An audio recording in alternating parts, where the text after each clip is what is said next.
बिस्मिल्लाहिर्रहमानिर्रहीम।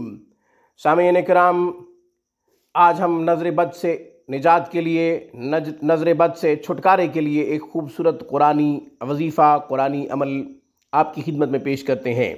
सामीन, जो बच्चा, बच्ची या फिर बड़ा, औरत हो या मर्द, नज़र बद का शिकार हो जाएं, उनके लिए ये अमल बहुत ही नायाब है।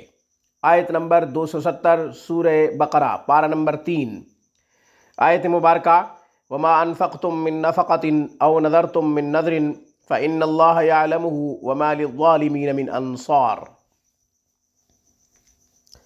इसे आप 7 मरतबा पढ़ें, अव्वल आखिर 3 दफ़ा दुरूद शरीफ पढ़ें, मरीज़ पे दम कर दें। इंशाअल्लाह नज़र बद ख़त्म हो जाएगी, नज़र उतर जाएगी। नज़र उतारने का एक तरीक़ा ये भी है कि बिस्मिल्लाहिर्रहमानिर्रहीम कागज़ पे लिखें, इसके बाद यही आयत मुबारका कागज़ पे लिखें, तावीज़ बच्चे के गले में डाल दें, या अगर कोई बड़ा है तो उसके गले में डाल दें। इंशाअल्लाह नज़र बद से हमेशा महफूज रहेगा। आज की वीडियो में बस इतना ही। रोहानी परवाज़ को सब्सक्राइब कीजिए। हमारी तमाम वीडियोज़ की अपडेट हासिल करने के लिए घंटी के बटन को दबा दीजिए। अस्सलामु अलैकुम वरहमतुल्लाहि वबरकातुहू।